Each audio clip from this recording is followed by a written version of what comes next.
সেই কখন থেকে এই পুস্তকটিকে দেখছি, কিন্তু এর থেকে আমি কোনো জ্ঞান লাভ করতেই পারছি না।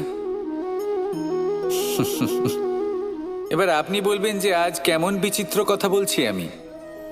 যদি এই পুস্তক থেকে আমাকে জ্ঞান লাভ করতে হয়, তাহলে শুধুই তাকিয়ে থাকলে হবে না। আমাকে এই পুস্তককে খুলতে হবে, পড়তে হবে, তাকে বুঝতে হবে, তবেই তো জ্ঞান প্রাপ্তি হবে। বড়ই সহজ একটা ব্যাপার, কিন্তু একে যাপন করা অত্যন্ত কঠিন, তাই না? আপনি নিজেকেই দেখে নিন। আপনার কাছে অনেক জ্ঞান রয়েছে। সহজ থেকে সহজতর জ্ঞানের কথা যদি বলি, আপনি এটুকু তো জানেন যে সত্যি কথা বলা ভালো কাজ, দান করা হলো পুণ্যের কাজ। আপনি জানেন যে পরিশ্রম করলে সাফল্য আসবে। এই জ্ঞান তো আমাদের কাছে রয়েছে, এমন অনেক জ্ঞান আমাদের কাছে রয়েছে, কিন্তু আলস্যের কারণে, অবহেলা করে আমরা শুধু এই জ্ঞান প্রয়োগ করতে পারি না, এই জ্ঞান যাপন করতে পারি না, একে আচরণে প্রয়োগ করতে পারি না, সেই জন্য দুঃখী হয়ে যাই। তাই আপনার কাছে যা যা জ্ঞান আছে, যা যা জ্ঞান আপনি লাভ করেছেন, সেই জ্ঞান যাপন করা শুরু করুন, জীবনে প্রয়োগ করতে শুরু করুন। এই মন প্রত্যেকটি মুহূর্তে প্রসন্ন থাকবে, আর লক্ষ্যপ্রাপ্ত করে এই মন বলবে, রাধা রাধা।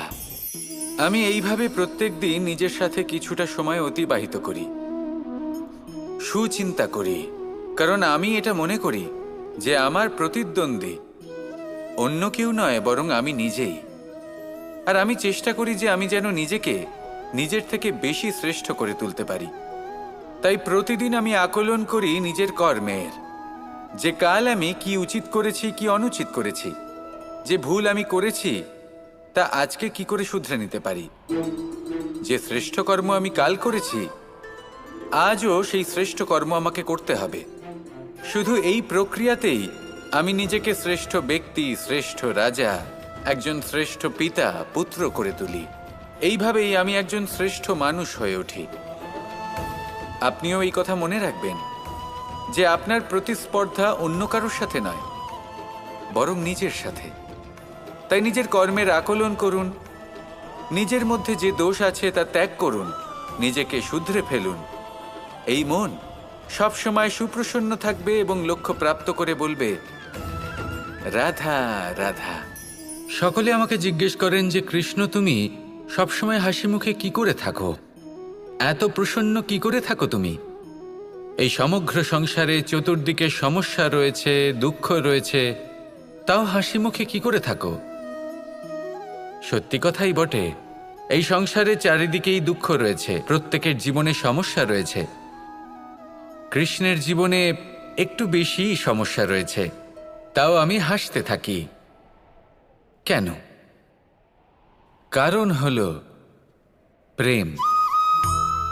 আমার সমস্ত মনোযোগ কেন্দ্রীভূত থাকে সেই প্রেমের প্রতি যা আমি পেয়ে থাকি, যেমন রাধার প্রেম, দ্বারকার প্রেম, দাদার প্রেম, স্ত্রীর প্রেম, পুত্রের প্রেম, মাতা পিতার প্রেম আদি ইত্যাদি। আমার মনোযোগ এই প্রেমের প্রতি কেন্দ্রীভূত থাকে। আর যখনই আমি এই প্রেমের কথা স্মরণ করি, মুখে দুশ্চিন্তা অথবা দুঃখের আবেগ দেখা অসম্ভব ব্যাপার। শুধু এটাই হলো রহস্য কৃষ্ণের হাসি মুখে থাকার, তার হাসির রহস্য। আপনিও জীবনে এটাই করুন। আপনি জীবনে যে ভালোবাসা পেয়েছেন তার প্রতি মনোনিবেশ করুন, ধন্যবাদ জানান সেই প্রেমকে, ধন্যবাদ জানান সেই সকল ছোট ছোট বস্তুকে যা আপনি জীবনে পেয়েছেন। আমি নিশ্চিত রূপে বলতে পারি যে আপনার সমস্ত জীবন বদলে যাবে। সংকল্প করুন যে আপনি এই জীবনে শুধু প্রেম বিতরণ করবেন। এই মন জীবনের প্রত্যেক মুহূর্তে প্রসন্ন থাকবে আর আনন্দ সহকারে বলবে, রাধা রাধা। কখনো কোনো বৃক্ষকে দেখেছেন? এই ধরিত্রী থেকে ততটুকুই জল নেয় যতটুকু তার প্রয়োজন। কোনো প্রাণীকে দেখুন, এই প্রকৃতি থেকে ততটুকুই খাবার গ্রহণ করবে যতটুকু তার খিদে রয়েছে। খিদে মিটে গেলে আর খাবে না।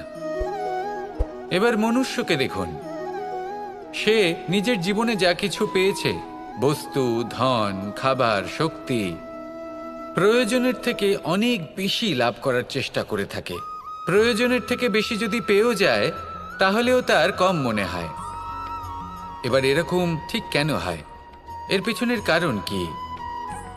কারণ হলো লোভ।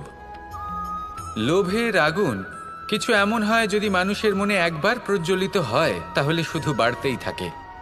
ততক্ষণ বাড়বে যতক্ষণ না আপনি নিজে তাকে বাধা দিচ্ছেন। তবে এই লোভের আগুন নিয়ন্ত্রণ করা সম্ভব। পরিমিতিবোধ, পরিমিতিবোধের চিন্তা। আপনাকে শুধু নিজেকে একটা সরল প্রশ্ন করতে হবে। যখনই মনের মধ্যে কোনো বস্তুর প্রতি, শক্তির প্রতি, ধনের প্রতি, ভোজনের প্রতি লোভ বেড়ে যায়, নিজেকে প্রশ্ন করুন, এটা কি আমার কাছে ততটাই প্রয়োজনীয় যতটা একটা বৃক্ষের কাছে জল, যতটা একটা প্রাণীর কাছে ভোজন? এটা কি ততটাই প্রয়োজনীয়? যদি উত্তর না হয়, তাহলে নিজেকে সেখানেই বাধা দিন। সেই ভাবনা সেখানেই ত্যাগ করুন, কারণ সেটাই হলো লোভ। ঠিক এইভাবেই প্রয়োজনীয়তার চিন্তা করে আস্তে আস্তে এই মন নির্লোভ হয়ে উঠবে। আর এই মন প্রসন্ন হয়ে বলবে, রাধা রাধা।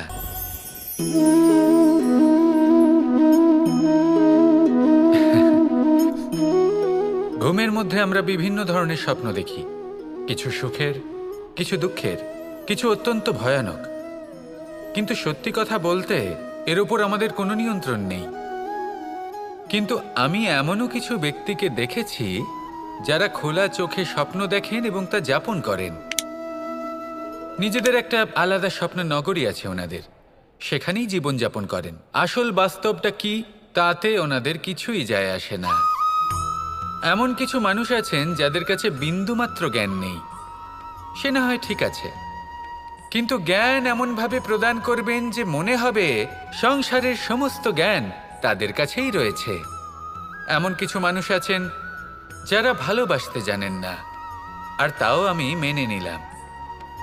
কিন্তু কথা এমনভাবে বলবেন তাতে মনে হবে যেন প্রেমের বিষয়ে সবকিছু শুধুমাত্র ইনিই জানেন। এবার আমি এমন কথা অবশ্যই বলছি না যে আপনি এরকম করেন, কিন্তু যদি কোনো ব্যক্তি এরকম করেন তাহলে তার এটা মাথায় রাখা উচিত যে সেই ব্যক্তি অন্য কারোর সাথে নয়, নিজের সাথে অনুচিত করছেন। কারণ এমন কাজ করে উনি নিজের দোষ, নিজের অপগুণ সংসারের কাছে নয়, নিজের কাছে লুকোচ্ছেন। আপনি যদি নিজেকে বুঝতে না পারেন, সম্পূর্ণরূপে নিজেকে আকলন না করেন, নিজের অপগুণ, নিজের দোষ পূর্ণরূপে না বুঝতে পারেন, তাহলে এটা কি করে বুঝবেন যে নিজেকে কিভাবে শুধরে নিতে হবে? আপনাকে নিজের সত্য স্বীকার করতেই হবে, তারপরেই আপনি নিজেকে পরিবর্তন করতে পারবেন। তাহলে স্বপ্নে নয়, বাস্তবে বাঁচুন, আনন্দে বাঁচুন, আর আমার সাথে ভালোবেসে বলুন, রাধা রাধা। মানুষের জীবন দেখলে এতে সংকটও আসবে, বিপদও আসবে, অনেক সমস্যাও আসবে। কখনো কখনো এমন সময় আসবে যখন আমাদের আপনজনের থেকে সাহায্য চাইতে হয়। আমরা সাহায্য চাই আর তারা সাহায্য করেও দেন, আমাদের সংকট থেকে মুক্তও করে দেন। কিন্তু যখন এই সময় বদলে যায়, যখন সুখের সময় আমাদের জীবনে আসে, তখন আমাদের মনে একটা অহংবোধ জেগে ওঠে। মনে হয় উপকার আবার কি, সেই ব্যক্তি সাহায্য করেছিলেন তাতে কি, উনি তো নিজের কর্তব্য পালন করছিলেন। সেই ব্যক্তি আমাদের ধন দিয়েছিলেন যখন প্রয়োজন ছিল, তো আমরা সেই ধন তো ফিরিয়ে দিয়েছি, উপকার কিসের? এই ভাবনা অনুচিত। যদি কোনো ব্যক্তি আপনাকে সাহায্য করে থাকে যখন কেউ করেনি, যখন আপনার সবথেকে বেশি প্রয়োজন ছিল, সেই সাহায্য অমূল্য, আর সেটা উপকারী বটে। যদি কেউ উপকার করেন তাহলে বিনম্র চিত্তে ভালোবেসে আজীবন তার উপকারের প্রতি কৃতজ্ঞ থাকুন। কারণ সত্যি কথা বলতে এই সংসারে উপকার করার মতো ব্যক্তি খুব কম রয়েছেন, আর উপকারের কথা মনে রাখেন এমন কৃতজ্ঞ ব্যক্তি আরও কম। সেই জন্য জীবনে কৃতজ্ঞ থাকুন, আর আমার সাথে ভালোবেসে বলুন, রাধা রাধা। কথায় আছে, অন্ধকারে প্রদীপ প্রজ্বলিত করলে চতুর্দিক আলোকিত হয়। কিন্তু যদি এই প্রদীপ আমি সূর্যের আলোর সম্মুখে সকালবেলায় প্রজ্বলিত করে রেখে দিই, তাহলে কি হবে? আপনি বলবেন যে এটা করে তো কোনো লাভই হলো না। সূর্যের প্রকাশের সামনে এই প্রদীপ আসলে কিছুই নয়। এবার এই চিন্তা ভাবনা প্রত্যেক দিন করতে হবে, আর একটা অমূল্য শিক্ষা পেতে হবে। মনে করুন যে আপনি মহাপুরুষের সামনে বসে আছেন, কোনো মহাজ্ঞানীর সামনে। তাহলে সেই ব্যক্তির সামনে নিজের জ্ঞানের প্রদীপ প্রজ্বলিত করবেন না, নীরব থাকুন, আর সেই ব্যক্তির সূর্যের প্রকাশের মতো জ্ঞান প্রাপ্ত করুন। যতটা পারবেন জ্ঞান লাভ করুন। যদি এমন কোনো সময় এমন কোনো স্থানে আপনি আছেন যেখানে চতুর্দিক অন্ধকার, কারোর কাছেই জ্ঞান নেই, সেখানে নিজের জ্ঞানের প্রদীপ প্রজ্বলিত করুন।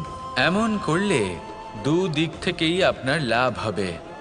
আপনার জ্ঞান প্রাপ্তিও হবে, আর জ্ঞানের সঠিক প্রয়োগও করতে পারবেন। আর এই মন প্রসন্ন হয়ে বলবে, রাধা রাধা। আমি রাধাকে ভালোবাসি, আর এই কথাটা সমগ্র সংসার জানে। আর সময় অন্তরে লীলার দ্বারা, বিভিন্ন ঘটনা দ্বারা, কর্মের দ্বারা আমি নিজের এই ভালোবাসা রাধার সামনে প্রকাশ করি। এবার আপনি বলবেন, এসবের কি প্রয়োজন? রাধা কি এই কথা জানে না যে কৃষ্ণ তাকে কতটা ভালোবাসে? অবশ্যই জানে, কিন্তু এই যে ভালোবাসা, তা মনে রেখে দেওয়ার জন্য নয়, তা প্রকাশ করার জন্য। আর বারংবার এই ভালোবাসাকে প্রকাশ করা উচিত, উচিত সময় এবং উচিত সুযোগ দেখে। কিরকম? এবার যদি আপনি প্রেমীর সাথে কোনো উৎসবে থাকেন, তাহলে তার সাথে নৃত্য সঙ্গীত করুন। যদি ভিড়ের মাঝে থাকেন, তখন প্রেমীকে সম্মান করুন, একান্তে প্রসাধন করুন। দুঃখের সময় তার হাত ধরে থাকুন, সুখের সময় আলিঙ্গন করে রাখুন। এই প্রেম যত প্রকাশ করবেন, ততই এই প্রেমের বৃদ্ধি হবে। এই প্রেম আরো বেশি গভীর হবে, অটুট হবে। তাই এই প্রেমকে মনে নয়, আপনার জীবনে স্থান দিন। মন খুলে প্রকাশ করুন, আর আমার সাথে ভালোবেসে বলুন, রাধা রাধা। এবার ধরুন আমাকে দ্বারকা থেকে হস্তিনাপুর যেতে হবে, আর পথে আমি প্রত্যেকটা এমন স্থানে দাঁড়াচ্ছি যেখানে আমার মন আপ্লুত করার মতো কোনো দৃশ্য দেখতে পাচ্ছি, বা কোনো ব্যক্তিকে দেখতে পাচ্ছি, বা কোনো প্রসঙ্গ দেখতে পাচ্ছি, বা কোনো নাটক দেখতে পাচ্ছি। তাহলে কি আমি কখনো হস্তিনাপুরে উচিত সময়ে পৌঁছতে পারবো? কখনোই নয়। মানুষকেও ঠিক এই কথাটাই মাথায় রাখতে হবে। মানুষ মনের মধ্যে একটা লক্ষ্য স্থির করেন, সেই পথে অগ্রসর হয়ে পড়েন। এবার সেই পথে এগোতে এগোতে অনেক মানুষজন, অনেক ঘটনা, অনেক সমস্যা চলে আসে, যার ফলে তার মন বিচলিত হয়ে পড়ে। যদি মন বিচলিত হয়ে যায়, তাহলে লক্ষ্যের প্রতি কিভাবে একাগ্রচিত্ত হবেন? সেই জন্য অত্যন্ত আবশ্যক যে আপনি সময়ের সদ্ব্যবহার করুন সেই পথে চলার জন্য। সেই পথে সামনে এগোতে থাকুন, চোখ থাকবে শুধু লক্ষ্যের দিকে। যখনই আপনি বুঝবেন যে আপনি লক্ষ্যভ্রষ্ট হচ্ছেন, আবার সেই পথে নিজেকে টেনে আনুন। ঠিক এইভাবেই এগোতে থাকুন, সাফল্যের শিখরে গিয়ে পৌঁছন, আর সেখানে গিয়ে আনন্দের সাথে উচ্চ স্বরে বলুন, রাধা রাধা। কি অমূল্য, কি সুন্দর এই রত্ন! এবার ভেবে দেখুন, যদি আমি এই রত্নকে ব্যবহার করি আখরোট ভাঙার জন্য, তাহলে কি হবে? বা ভেবে দেখুন, এই রত্ন নিয়ে আমি যদি বন্ধুদের সাথে খেলা করতে শুরু করে দিই, তাহলে কি হবে? আপনি তো হাসবেন আমার ওপর। আপনি বলবেন, এত অমূল্য একটা রত্ন, এর দ্বারা কত দুঃখ দূর করা সম্ভব। এই মূল্যবান রত্নের আমি অপব্যবহার করছি। একদম ঠিক বলেছেন, আমি মেনে নিচ্ছি। মূল্যবান বস্তুর অপব্যবহার করা অনুচিত, কিন্তু আপনিও তো তাই করছেন, তাই না? ভেবে দেখুন, মানুষ এই সংসারের সর্বশ্রেষ্ঠ প্রাণী, আর মানুষের এই শরীর সব থেকে মূল্যবান রত্ন। এবার এর সাথে আপনি কি করছেন? অপব্যবহার করছেন না, নিজের স্বাস্থ্যের যত্ন নিচ্ছেন না, আপনি অনুচিত পথে চলছেন শুধুমাত্র ধন অর্জন করার জন্য, পাপ কাজ করছেন, কি না করছেন? এটা অপব্যবহার নয়? ভেবে দেখুন আমরা এই মানব শরীরের সাথে কি করতে পারি। যদি এর আমরা সদ্ব্যবহার করি তাহলে অনন্ত পুণ্য অর্জন করতে পারি, যার দ্বারা শুধুই নিজেকে নয় বরং আমাদের আশেপাশের সকলকে সন্তোষ প্রদান করতে পারি। তাই সংকল্প নিন এটাই যে মানব শরীরের আমি সদ্ব্যবহার করব, পুণ্যের পথে চলব, সকলের মঙ্গলের জন্য, সকলের প্রসন্নতার জন্য। এই কর্ম করুন, এই পথে চলতে থাকুন। এই মন সন্তোষ বোধের সাথে বলবে, রাধা রাধা। এই সংসারে আমি একজন কুশল সারথি হিসেবে প্রসিদ্ধ, কিন্তু এমনটা ঠিক কেন? কারণ আমি প্রত্যেকটা মুহূর্তে রথের নিয়ন্ত্রণ নিজের হাতে পূর্ণরূপে রাখি। যেই না রথ পথভ্রষ্ট হয়ে পড়ে সেই মুহূর্তে তাকে সঠিক পথে নিয়ে আসি। শুধু সেই জন্য সবাই আমাকে কুশল সারথি বলেন। এবার আপনাকেও আপনার জীবনে কুশল সারথি হয়ে উঠতে হবে, অর্থাৎ আপনাকে রথ চালাতে হবে না, শুধু আবেগের উপর নিয়ন্ত্রণ রাখতে হবে। কখনো কখনো জীবনে এমন কাজ আসে যেখানে মন রসবোধ খুঁজে পায় না, তখন মন বারংবার সেই পথ থেকে সরে যায়, সেই পথ থেকে বিচলিত হয়ে মন অন্যদিকে চলে যায়। তখন আপনাকে আপনার মনের ওপর পূর্ণ নিয়ন্ত্রণ রাখতে হবে, তার রাশ নিজের হাতে পূর্ণরূপে ধরে রাখতে হবে। যেই না মন পথভ্রষ্ট হবে তাকে পথে নিয়ে আসতে হবে, আবার পথ হারাবে, আবার পথে নিয়ে আসতে হবে। তাই মনে রাখবেন, যদি আপনি নিজের মনকে নিয়ন্ত্রণ করতে পারেন, নিজের জীবনকেও নিয়ন্ত্রণ করতে পারবেন। নিজের জীবনে কুশল সারথি হয়ে উঠুন, তাহলে মনোবাঞ্ছিত স্থানে এবং লক্ষ্যে পৌঁছতে পারবেন। আর তখন এই মন আর এই জীবন প্রসন্ন হয়ে বলবে, রাধা রাধা। একবার একটা শেয়াল বনে বিচরণ করছিল। ও একটা ছোট্ট শাবক দেখতে পেল। ও ভাবল, আজ একেই আমি খাবার হিসেবে গ্রহণ করব। আশেপাশে দেখলো কেউ দেখছে না, তো কেউ ছিল না, আর সেই শাবকের ওপর আক্রমণ করলো, যা হলো একটা ঘোর অপরাধ। বনের নিয়ম অনুসারে আপনি কখনোই শাবকের ওপর আক্রমণ করতে পারেন না। তারপর এই খবরটা যখন রাজা সিংহ জানতে পারলেন, সভার আয়োজন করলেন। কিন্তু সেখানে শেয়াল বলল, আমি তো এরকম কিছু করিনি। কিন্তু যদি আপনি এরকম বলেন, কোনো প্রমাণ দিন, এর কোনো সাক্ষী আছে? তখন রাজা সিংহ প্যাঁচাকে ডেকে পাঠালেন, যে সেই মুহূর্তে বৃক্ষের শাখার ওপর বসেছিল, সে সব কিছু দেখেছিল। প্যাঁচা সব সত্যি কথা বলল, আর শেয়ালকে মৃত্যুদণ্ড দেয়া হলো।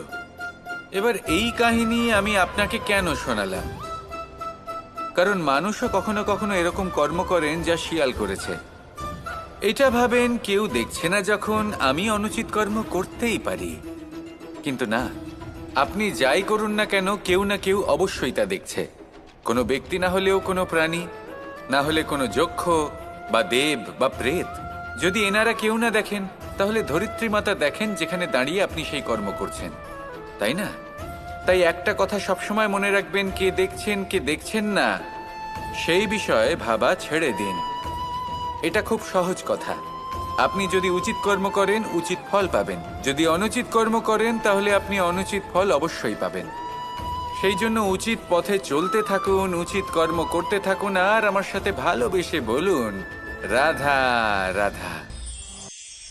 আমাদের হাতটা দেখুন। এই হাতে 5টা আঙুল আছে, যা ভিন্ন ভিন্ন ধরনের, একরকম কেন নয়? কারণ হলো প্রত্যেকের নিজের নিজের গুরুত্ব আছে, নিজের নিজের মাহাত্ম্য আছে। এরা ভিন্ন, তাই একত্রিত হয়ে মুষ্টিবদ্ধ করা সম্ভব, যার দ্বারা আমরা আত্মরক্ষাও করতে পারি, আবার আক্রমণও করতে পারি। যদি 5টি আঙুল সমান হতো, তাহলে মুষ্টিবদ্ধ হতে পারত না, নিজেদের মধ্যে বিভ্রান্তির সৃষ্টি করত। এবার এরকমই কিছু আমাদের সংসারেও হয়। আমাদের দেশ, যেখানে একটি ভূমির ওপর ভিন্ন ভিন্ন ধর্মের মানুষ বাস করেন, ভিন্ন ভিন্ন জাতি, ভিন্ন ধর্ম, ভিন্ন ভাষা। কিন্তু যদি আমরা এটা ভাবি যে কিভাবে এই দেশকে কল্যাণের পথে নিয়ে যাওয়া যায়, কিভাবে এর বিকাশ করা সম্ভব, তাহলে আমাদের একত্রিত হওয়া শিখতে হবে। যেইভাবে 5টা আঙুল একত্রিত হয়, মুষ্টিবদ্ধ হয়, সেইভাবেই আপনার যে ভাষাই হোক, যে ধর্মই হোক, যে জাতি হোক না কেন, ঠিক আছে, আবশ্যক হলো আপনার নিজের কর্মভূমির সাথে, আপনার ধরিত্রীর সাথে যুক্ত থাকা, সাথে থাকা। তবেই দেশের উন্নয়ন সম্ভব। তবেই এই দেশ স্বতন্ত্র থাকবে, সফল হবে, আর এই মন প্রসন্ন হয়ে বলবে রাধা রাধা। মানুষ যখনই একে অপরের সামনে নিজেদের হৃদয়ের ভাবনা প্রকাশ করে, তখন এক অত্যন্ত প্রভাবশালী মাধ্যম তারা ব্যবহার করে, যাকে ভাষা বলা হয়। এবার আমি দেখেছি যে একজন মানুষ অনেকগুলো ভাষাতেই নিপুণ। আমি এটাও দেখেছি যে মানুষ অনেকগুলো ভাষায় কথা বলে, কখনো কখনো অনেক ভাষা মিলিত করে তার প্রয়োগ করে, উচিত প্রকারে তাকে ব্যবহার করে না, না সেটাকে সম্মান করে, আর না ভাষাকে শুদ্ধ রাখে। আর এটা হলো অনুচিত। যদি ভাষাকে শুদ্ধ রাখেন, তাহলে ভাষা আপনার চরিত্রকে শুদ্ধ রাখবে, তা আপনার একাগ্রতা বাড়িয়ে তুলবে। এই প্রত্যেক ধ্বনিকে অনুভব করে যদি আপনি শব্দের উচ্চারণ করেন, ভাষাকে প্রয়োগ করেন, তাহলে আপনিও আনন্দ পাবেন, আর যিনি শুনছেন সেই ব্যক্তির কানেও মধুর শব্দ বাজবে। তাই মনে রাখবেন, যে ব্যক্তি ভাষার পবিত্রতাকে সম্মান করে, তাকে সংসারও সম্মান করে। ভাষাকে শুদ্ধ এবং পবিত্র রাখুন, তাহলে ভাষা আপনার চরিত্রকেও শুদ্ধ এবং পবিত্র রাখবে। আর এই মন সুপ্রসন্ন হয়ে বলবে রাধা রাধা। আমি রথে যাত্রা করি, তাতে বারবার পথে থামি আর দেখি যে আমি অনুচিত দিকে যাচ্ছি না তো, আমি উচিত পথেই যাচ্ছি তো। কারণটা কি? কারণ হলো যাতে আমি পথভ্রষ্ট না হয়ে যাই। জীবনযাত্রাতেও এটাই প্রয়োজন। জীবনযাত্রায় ভোগবিলাসের পথে হারিয়ে যাওয়া খুব সহজ। বারবার থেমে আপনাকে দেখতে হবে, নিজেকে কিছু প্রশ্ন করতে হবে। আমি কি আজ সেই কর্মই করছি যেটা আমি করতে চেয়েছিলাম? আমি কি আজ সেই জীবন যাপন করছি যেমন আমি যাপন করতে চেয়েছিলাম? যদি এই প্রশ্নগুলোর উত্তর হ্যাঁ হয়, তাহলে এগোতে থাকুন, নয়তো থেমে যান এবং বিচরণ করুন। মনে রাখবেন, এই সংসার অত্যন্ত জটিল, আর এতে হারিয়ে যাওয়া অত্যন্ত সরল। সেই জন্য নিজে থেকে বারবার থামা এবং জীবন চিন্তন করা অত্যন্ত আবশ্যক। তাহলে সেটাই করুন, আর আমার সাথে ভালোবেসে বলুন রাধা রাধা। এই ফল কি তা বলার কোনো প্রয়োজন নেই, এই ফল কতটা সুস্বাদু সেটাও বলার কোনো প্রয়োজন নেই। ধরুন এমন কোনো মানুষ আসলেন যিনি জানেন না এটা কোন ফল। তিনি এটা দেখে ভাববেন এ তো কাঁটার একটা গুচ্ছ মনে হচ্ছে, নিয়ে ফেলে দেবেন। সেখানে দ্বিতীয় কোনো ব্যক্তি যিনি বুঝদার, তিনি দেখবেন, ভাববেন যে প্রকৃতি এর গায়ে এত কাঁটা কেন দিয়েছে? অবশ্যই সুরক্ষার জন্য দিয়েছে, অর্থাৎ ভিতরে অবশ্যই অমূল্য কিছু রয়েছে। সেই ধরনের ব্যক্তি এই ফলের অন্তরে প্রবেশ করেন এবং এই ফলের আনন্দ উপভোগ করেন। এরকমই কিছুটা আমাদের সংসারেও আমরা দেখতে পাই। প্রত্যেক দিন আমরা নতুন নতুন মানুষের সাথে পরিচিত হই।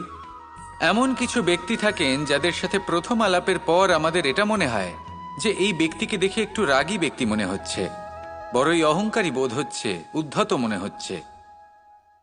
বেশিরভাগ মানুষ প্রথম আলাপের পরে তাদের সাথে দূরত্ব বজায় রাখবেন, কিন্তু যিনি বুঝদার ব্যক্তি তিনি ভাববেন যে এই ব্যক্তি এমন কেন করছেন।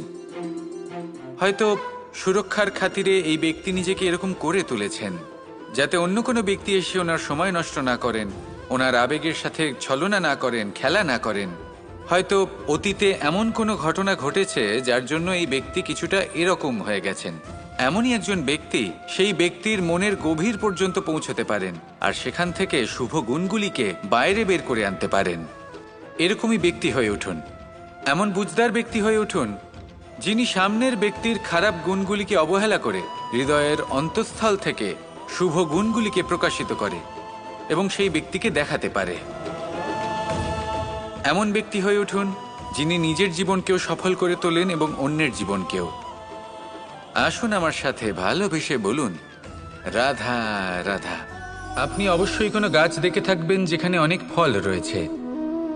সেই গাছের ডালগুলি নিজে থেকেই নত হয়ে যায়। কেন? যাতে মানুষ, প্রাণী এরা সকলে যাতে সেই ফল খুব সহজে গ্রহণ করতে পারেন। এটাই হলো প্রকৃতির শিক্ষা, এটাই হলো প্রকৃতির নিয়ম। মানুষেরও কিছুটা এরকমই হওয়া উচিত। যদি আপনি সাফল্যের চরম সীমায় পৌঁছে যান, অনেক বেশি ধন অর্জন করে ফেলেন, তখন মনে রাখবেন যে আপনি যেন অহংকারী না হয়ে পড়েন। বিনম্র থাকতে হবে। সেই ধনকে ব্যবহার করতে হবে উচিত কাজের জন্য। সেই ধনের দ্বারা সমাজের মঙ্গল করা উচিত। সকল মানুষকে সাহায্য করা উচিত যাদের ধনের অভাব আছে। যদি ধনী হওয়া সত্ত্বেও আপনি ধনের সদ্ব্যবহার এই সমাজের মঙ্গলের জন্য, তার ভালোর জন্য না করেন, যদি আপনি ধন দান না করেন, তাহলে এই ধন অহংকার রূপী বিষে পরিণত হয়ে আপনাকেই নাশ করবে। তাই ফলে ভরা গাছের মতো নত হয়ে থাকুন, বিনম্র হয়ে থাকুন, দান করুন, আর আমার সাথে ভালোবেসে বলুন, রাধা রাধা। আমি অনেক সংখ্যক মানুষকে দেখেছি, তাদের কাছে অত্যাধিক জ্ঞান আছে, শিল্প আছে, ধন আছে, কীর্তি আছে, কিন্তু তারা এই সব কিছু নিজেদের কাছেই রাখেন, এই সমাজে বিতরণ করেন না। কারণ হলো ভয়। ওনাদের মনে হয় যে যদি আমি এই সব কিছু সমাজে বিতরণ করি, তাহলে সমাজ আমার শিল্প হোক, ধন হোক, জ্ঞান হোক, কীর্তি হোক, সবকিছু চুরি করে নিয়ে যাবে, আর তার বদলে আমি কিছুই পাবো না। এটা কিন্তু সত্য নয়। সত্য হলো এটাই যে যদি আপনি নিজেকে এই সংসারের প্রতি সমর্পিত করেন, তাহলে এই সংসার আপনার প্রতিও সমর্পিত থাকবে। আপনি শুধু ধন, জ্ঞান, কীর্তি, সম্মান পাবেন তাই নয়, বরং এই সমাজ আপনাকে নিজের চোখে হারাবে, মনের মধ্যে স্থান দেবে। তাই এই ভয় ত্যাগ করে দেখুন কিভাবে এই সমাজ আপনাকে প্রেম সমর্পণ করে। আসুন আমার সাথে ভালোবেসে বলুন, রাধা রাধা।